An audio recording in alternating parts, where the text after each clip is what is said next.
I think that's multifaceted, and it has been a real challenge to wear those different hats along the way. Like I've got the designer hat, I've got the owner hat, I've got the, project management hat, I've got the thermal assessment hat. It depending on the day, depends on how many hats I'm kind of wearing and where I'm coming at it from. So I think early on it was, being okay with that and kind of realizing what perspective I was putting on things at any given time. That was important to kind of manage those stress levels.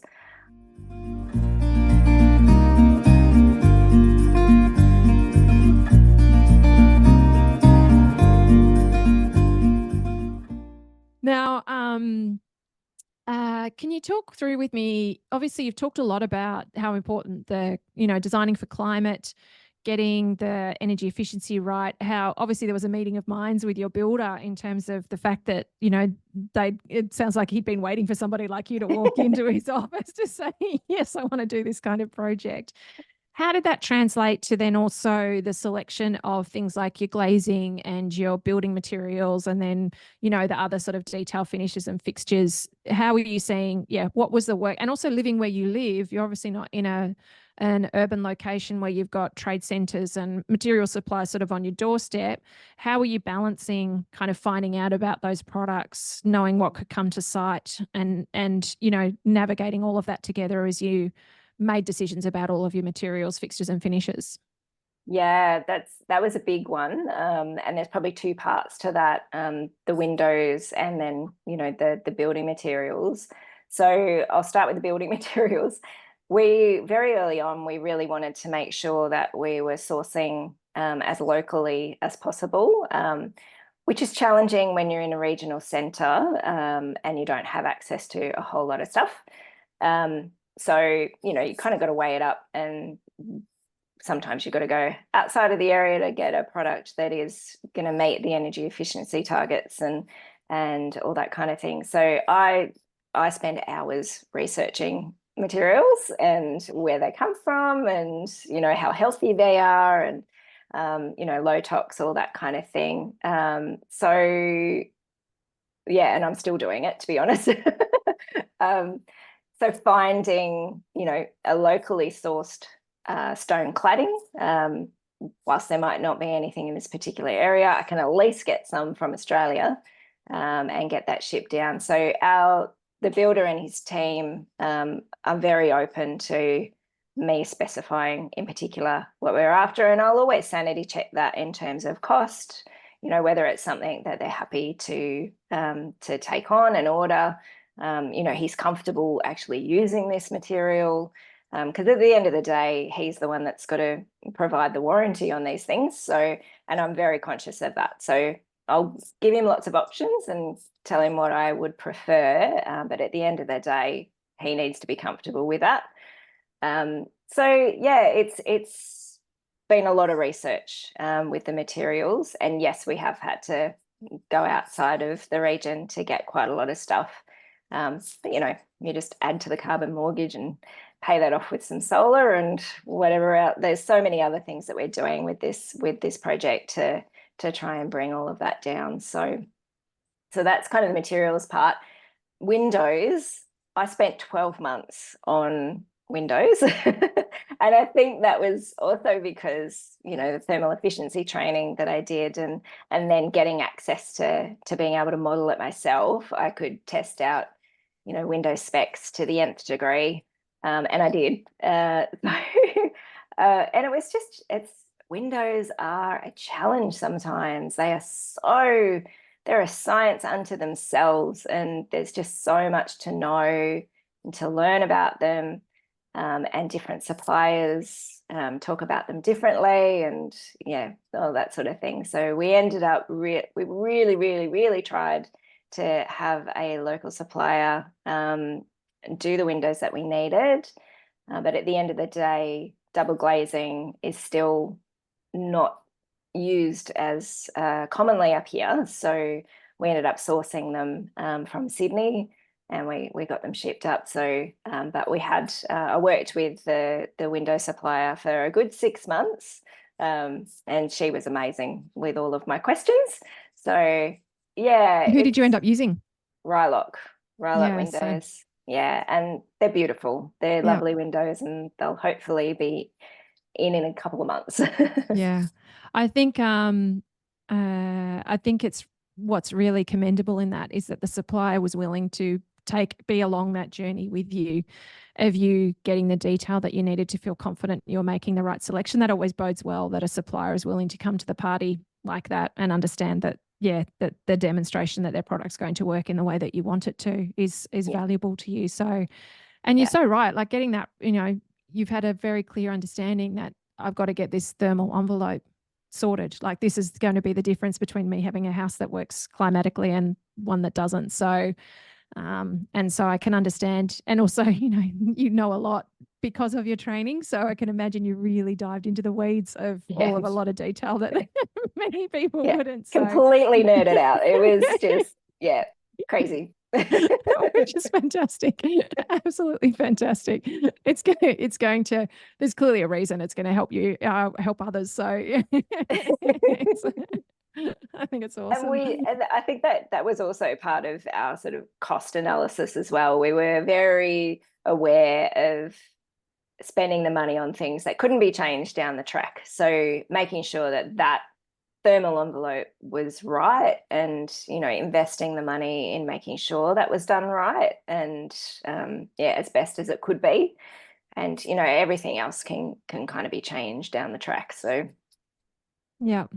And I think too, what's clear as well is, and we talk about it in Home Method, that no material or product is going to tick every box on the sustainability metrics, or you've got to figure out what sustainability means to you in terms of, recyclability, low carbon footprint, low tox, locally made, all of these kinds of things, and figure out what your priorities are. And for you, I can hear that you've had clear kind of you wanting to source locally as much as possible. And, there was that conversation that we were having in the Facebook group the other day about the stone benchtop, for looking at a stone selection for the kitchen and finding a locally quarried stone.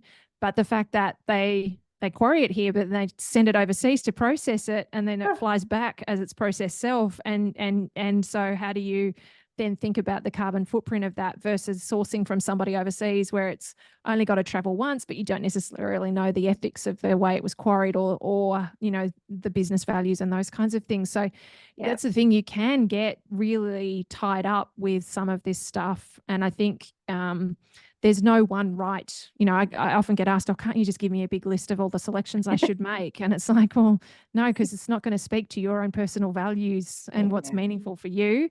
And what I love is just how you've dug into the detail of it so that you can see where this stuff aligns with you.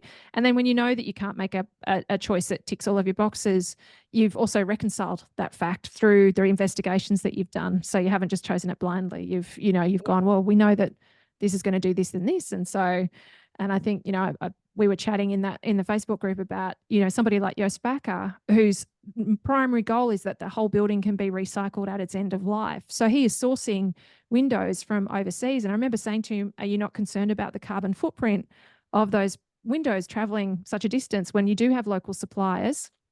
And I know he has found local suppliers now, but back when he was doing, earlier projects, he couldn't.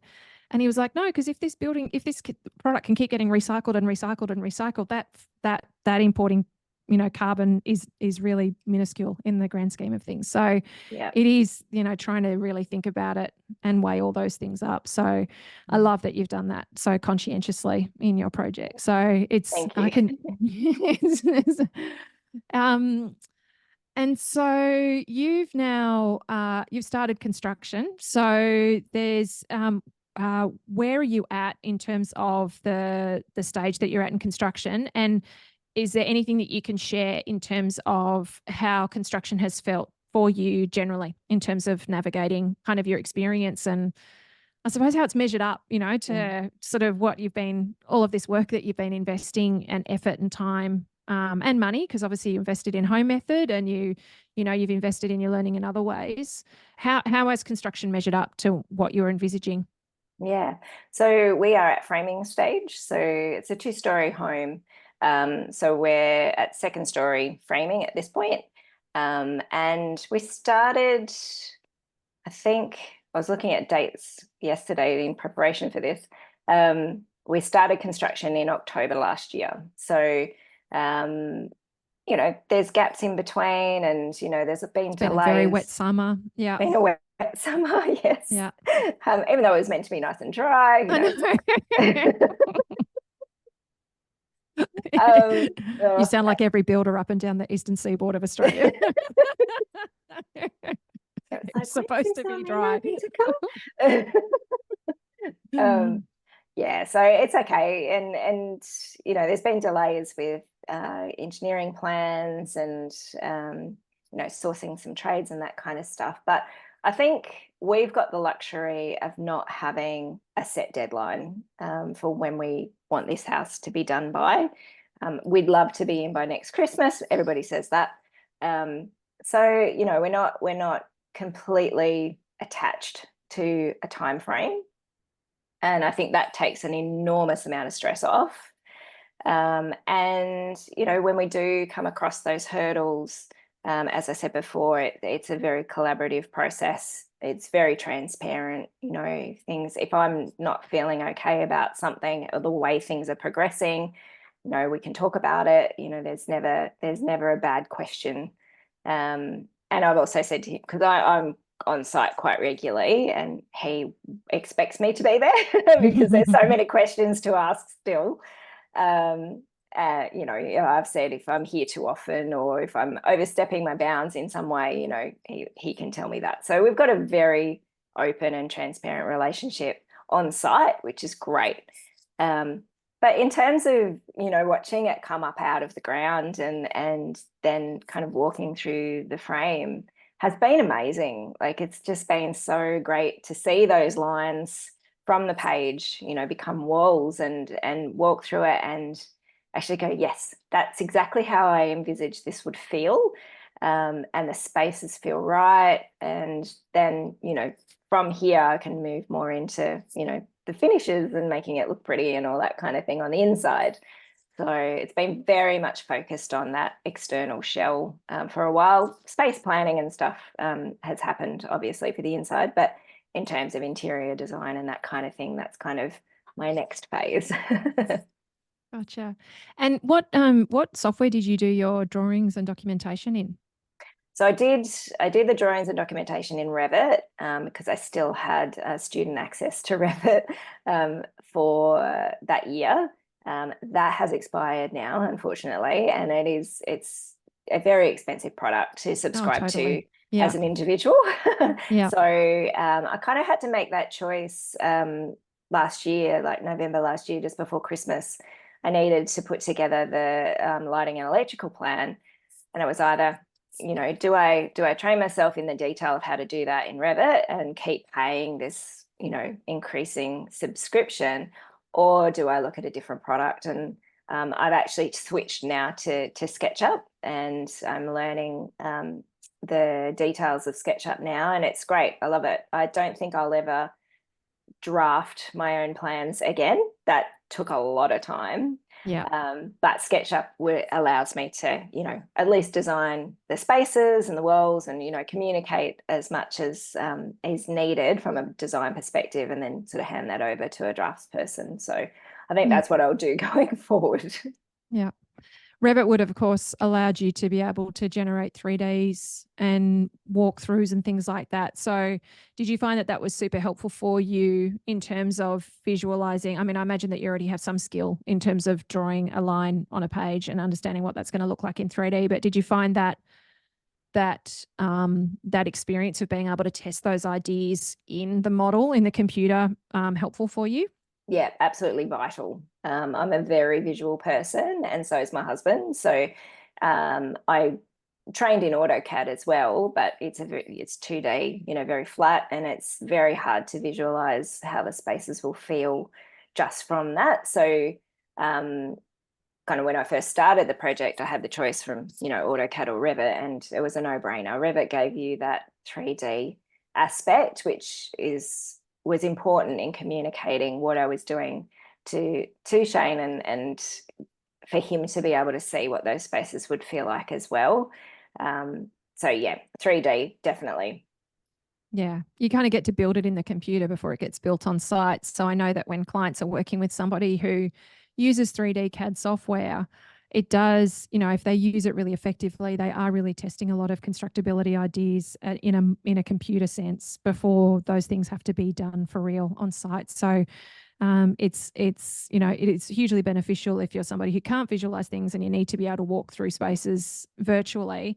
And it's also beneficial for understanding how your building's going to be put together to be able to sort of test that out. And if you're working with a builder collaboratively, for the designer and the builder to be sitting there and going, look, we could do this or we could do that. And the builder goes, actually, well, if we do that, we're not going to need scaffolding for as long, or we're going to be able to get that material on site faster. And, all of that kind of stuff is super helpful as well. So, and were you able to did you test things like the sun angles and, seeing shadows and where all of that came in as well as you were using the Revit tool? Yeah, that was one of the first things I did. So alongside, I'm a perpetual student, so it's very rare that I'm not studying something. And often there's multiple things going on. So during I my... see you, I feel you, I am the same. So It's the perfect industry to be in.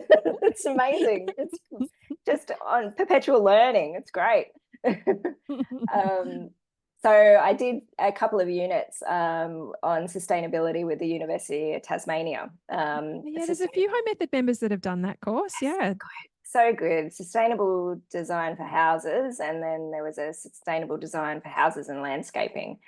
And the big takeaway that I took from that was the climate study. So actually putting together a full climate study of a site, and being site specific.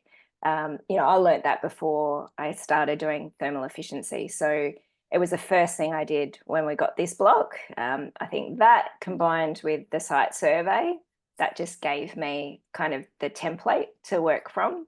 So yeah, that was great. And then once I actually built the design and built it up in 3D, I was able to use those sun angles and things in Revit to test out whether that actually worked out the way I thought it would.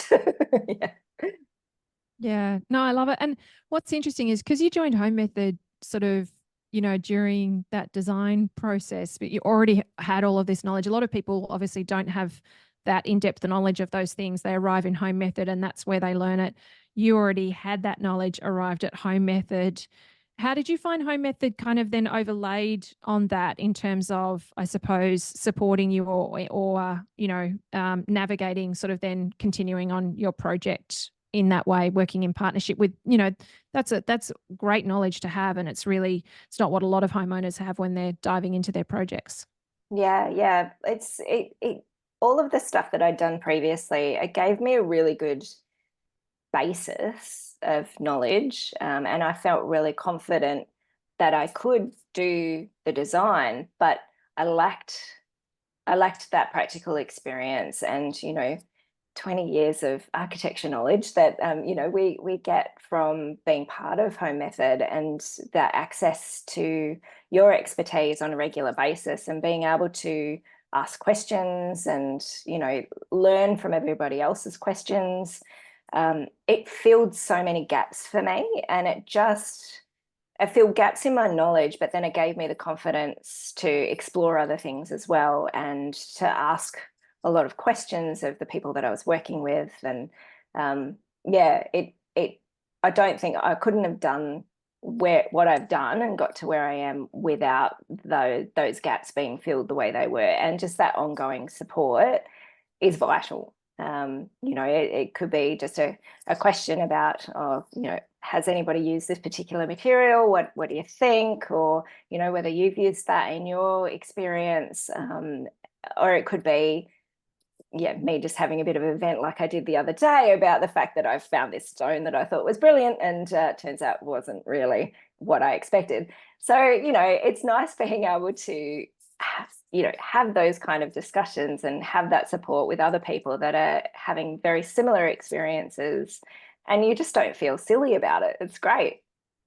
Yeah, I've had other people say to me, It's just really good to come to a place where all anybody wants to talk about is building or renovating, because my friends are certainly sick of it. So, That's very true. which is awesome.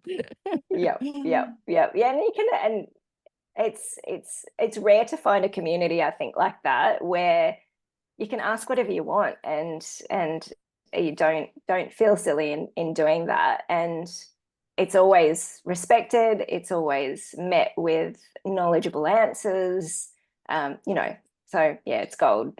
Yeah. Oh, you're an amazing bunch in that community. You really are. Like, everybody operates from a place of generosity, and yeah, there is so much knowledge in that group. It's just amazing. It's amazing. Like, I just love that home method community. It's just awesome. So It's one of the only reasons I'm still on Facebook, to be honest. classic. Now, you are clearly a very upbeat, optimistic, positive person, and renovating and building tests the strongest of mindsets. How have you navigated managing your mindset through this process, through doing something so personal? Like, you've not only, it's one thing when you're doing a personal home that, kind of represents a whole heap of stuff in terms of memories and future vision and all that kind of stuff, but you're also adding to the cocktail that you have a professional tilt on this. And so this is almost also like everybody expects that when somebody designs their own home and they're in the industry in some way, shape, or form, that all of a sudden it's going to be the ultimate kind of vision of, so there's all that added kind of, I suppose, layer on it. How have you managed your mindset and your stress and your thinking through all of this in terms of how you've navigated your project and dealt with those hiccups and hurdles along the way?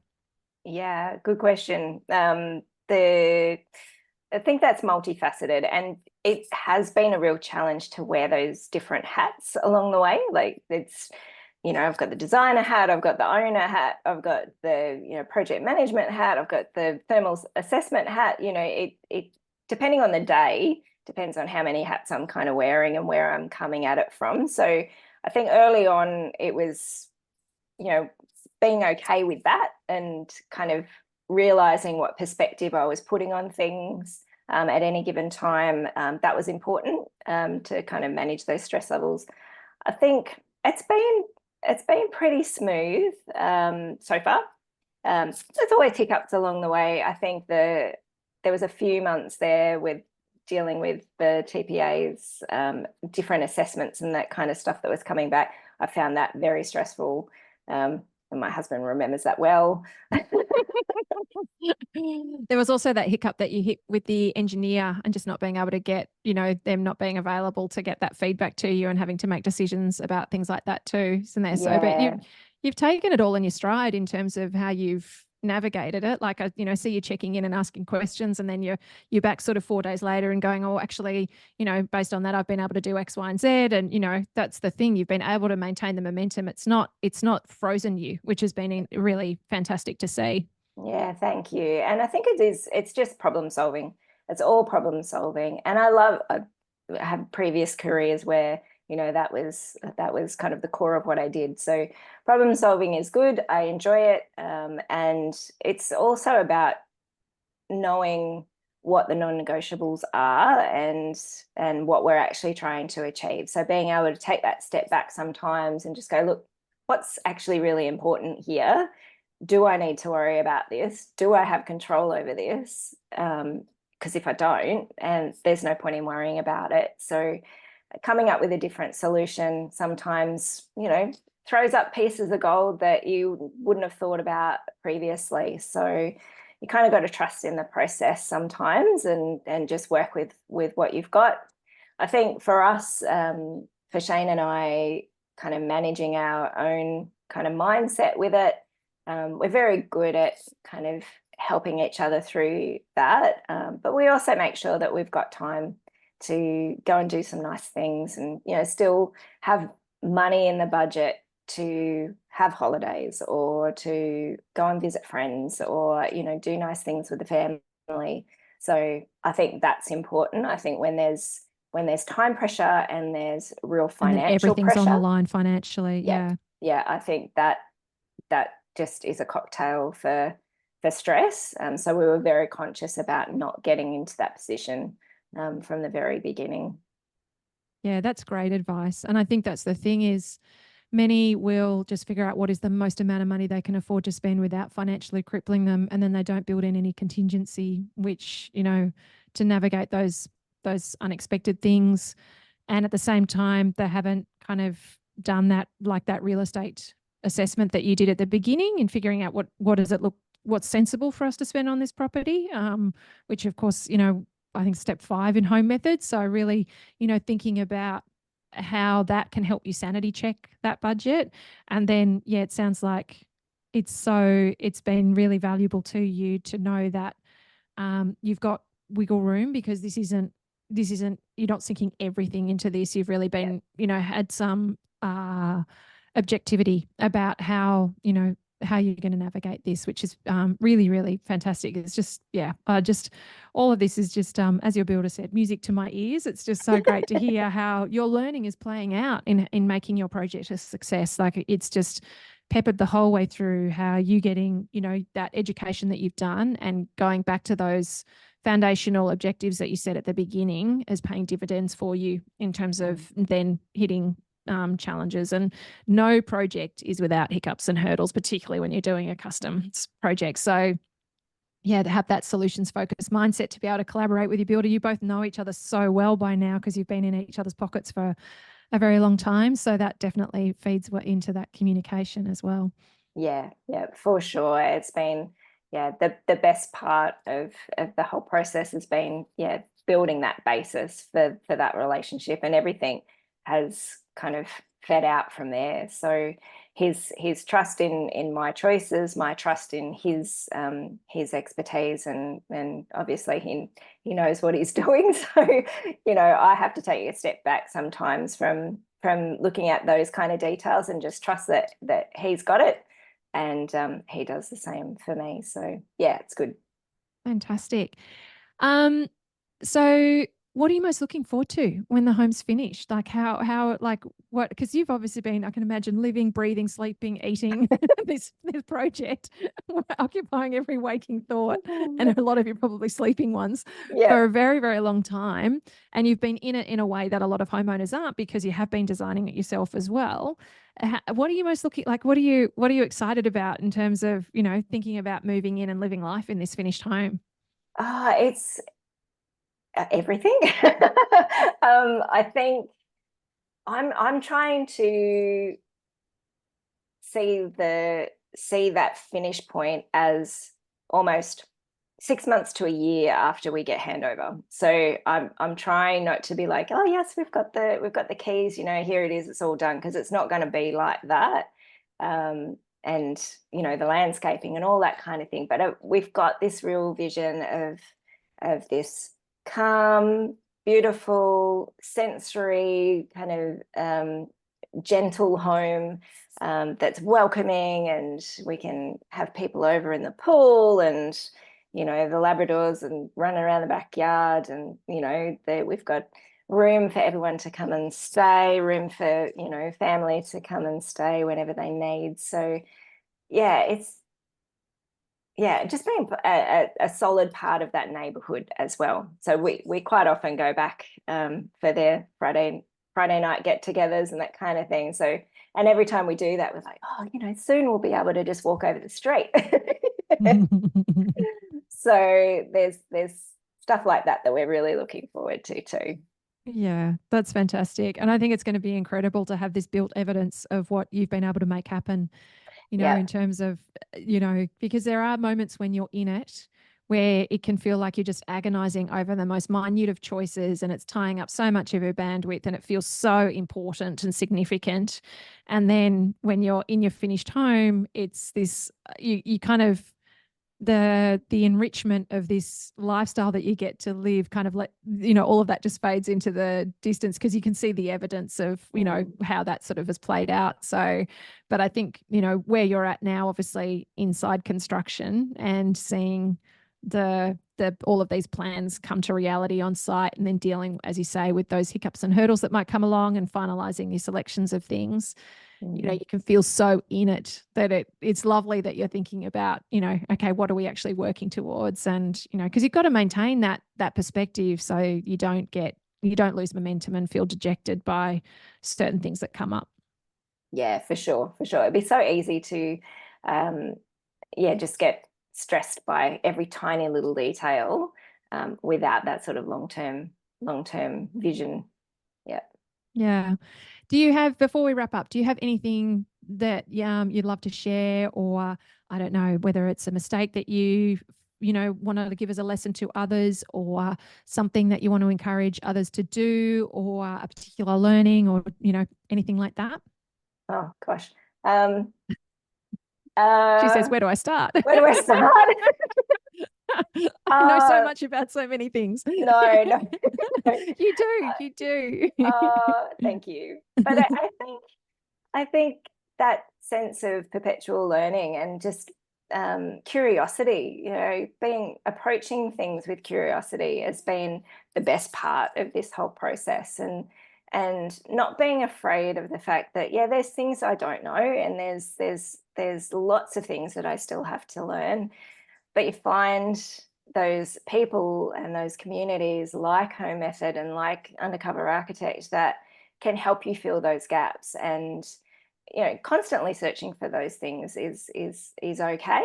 And trusting your gut, I think, is definitely the big one, which can be hard, I think, particularly when you're stressed or when you're right in the detail of something.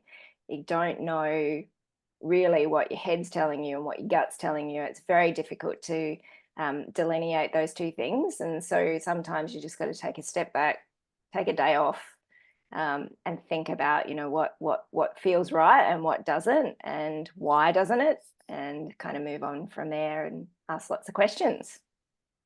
Yeah, and I love, you've talked a few times about the importance of asking lots of questions. How did you deal with your own thoughts around, am I asking too much? Am I being, because it's natural to go, I'm coming across as that nagging client, Yeah. or, oh my gosh, they're going to get so annoyed by me. Or this could, some people worry about it sounding disrespectful, like you might be challenging somebody's expertise and experience. Yeah. How have you navigated, because you are a very curious person who loves learning and wants to know all the details, which does mean that you need to ask a lot of questions to dig through the surface level stuff that gets kind of presented and thrown out there. So how have you navigated your own mindset around being comfortable with asking a lot of questions? Yeah, I think it depends how you ask, in a lot of respects. Like, particularly, before my relationship with my builder had really sort of established itself, asking him questions about certain things. You're going to be mindful of, respecting his expertise and what he is bringing to the project. So I think a lot of the times that's what those questions were. Is I was trying to source that expertise and ask what he thought about certain things, or rather than trying to push my ideas onto others, it's, well, what do you think about this? Or would this be okay if we explored this together? Or so I think it's very much about how you ask a question as opposed to what you're asking, and just respecting everybody else's perspective in that process. Yeah, that's great advice. Thank you so much, Cindy. It has just been so awesome. I'm looking forward to getting you back on when you're in your finished home and hearing how it's gone for you. My feeling is that because of the work that you have done, and there's something that's coming up for me is there's this, I heard this piece of information that humans would rather be unhappy than uncertain. And so what a lot of people do is when they feel uncertainty, they'll just make a decision, and it won't matter if it's a decision that makes them happy or not, because they'd rather be unhappy than uncertain. And yet with your curiosity, you've been willing to embrace uncertainty, as you gain certainty through the knowledge, the research, the questions, the investigations, the conversations, so that when you do become certain about what you want to do, it's actually from a foundation of being really informed and knowing that it's the right decision for you. It meets your values and objectives, and it's going to be in alignment with the kind of home that you want to create and the life that you want to lead. And that just comes through in everything that you're saying. It's just so fantastic. And as I said earlier, I can't wait till you are out in the world and, helping people on a regular basis. You're one of our members of the UA Army, which we're getting built inside Home Method at the moment. So people will be able to get in touch with you. And I can see that your experience in how you've created your own home is going to pay massive dividends for anyone who works with you. So I'm really grateful for your time here and being able to share your experience on the podcast. It's just been fantastic to be able to talk with you in this way. Oh, thank you so much. I really appreciate being invited to come on and spending this time with you. And I can't wait to share the finished project as well and how we go along the way. And just being a regular part of the Undercover Architect community is a joy. Thank you. Thanks so much.